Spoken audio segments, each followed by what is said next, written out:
ರೇವಾ ವಿಶ್ವವಿದ್ಯಾಲಯ ಹೊಸ ಶೈಕ್ಷಣಿಕ ದೃಷ್ಟಿಯಿಂದ ಎಜುಕೇಟ್ ಟು ಎಂಟರ್ಪ್ರೈಸಸ್ ಅನ್ನು ಅನಾವರಣಗೊಳಿಸಿದೆ. ಬೆಂಗಳೂರಿನಲ್ಲಿ ನಡೆದ ಕಾರ್ಯಕ್ರಮದಲ್ಲಿ ಎಜುಕೇಟ್ ಟು ಎಂಟರ್ಪ್ರೈಸಸ್ ಹಾಗೂ ರೇವಾ ರೈಸ್ ಎರಡನ್ನೂ ಕೂಡ ಅನಾವರಣಗೊಳಿಸಲಾಯಿತು.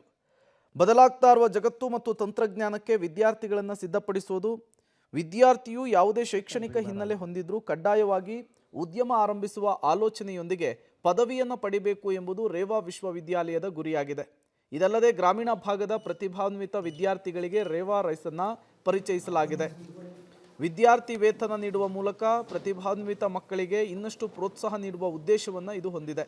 ಇದೇ ವೇಳೆ ಮಾತನಾಡಿದ ರೇವಾ ವಿಶ್ವವಿದ್ಯಾಲಯದ ಕುಲಪತಿಗಳಾದ doctor P Shyamaraju, educate to enterprises ಎಂಬುದು ಪ್ರತಿ ವಿದ್ಯಾರ್ಥಿನಿಯನ್ನು ಕೂಡ ಉದ್ಯಮಿಯನ್ನಾಗಿ ಮಾಡುವುದಲ್ಲ, ಆದರೆ ಆ ರೀತಿ ಆಲೋಚನೆ ಮಾಡುವಂತೆ ಸಿದ್ಧಪಡಿಸುವುದು ಅಂತ ತಿಳಿಸಿದರು.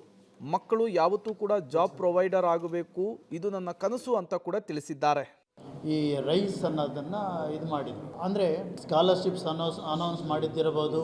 ಉದ್ದೇಶ ಏನಂತಂದರೆ ಇಲ್ಲಿ ಡಿಫರೆಂಟಾಗಿ ಎಜುಕೇಷನ್ ಕೊಡೋದಾಗಬಹುದು, ಅವ್ರಿಗೆ ಐಡಿಯಾಸ್ ಹೆಂಗೆ ತರಬೇಕು ಅನ್ನೋದನ್ನಿರ್ಬೋದು, ಅಥವಾ ಅವ್ರು ಹೆಂಗೆ ಜಾಬ್ ಪ್ರೊವೈಡರ್ಸ್ ಆಗ್ಬೋದು ಅನ್ನೋದನ್ನು ಎಲ್ಲ ಕೂಡ ಒಂದೇ ನಮ್ಮಲ್ಲೇ ನಡಿಬೇಕು ಅನ್ನೋ ಉದ್ದೇಶದಿಂದ ನಾನು ಇವತ್ತು ಈ ರೀತಿ ಹೇಳಿದ್ದು. ಸ್ಕಾಲರ್ಶಿಪ್ ಸಿಗುತ್ತೆ ನಿಮಗೆ, ಇಲ್ಲಿ ಮೆಂಟ್ರಿಂಗ್ ಸಿಗುತ್ತೆ, ಫಂಡ್ಸ್ ಬೇಕಾ ಅದು ಸಿಗುತ್ತೆ, ಇಲ್ಲಿ ಜಾಗ ಬೇಕಾ ಇಲ್ಲಿ ಸ್ಟಾರ್ಟ್ ಮಾಡೋಕ್ಕೆ ಅದು ಸಿಗುತ್ತೆ. ಈ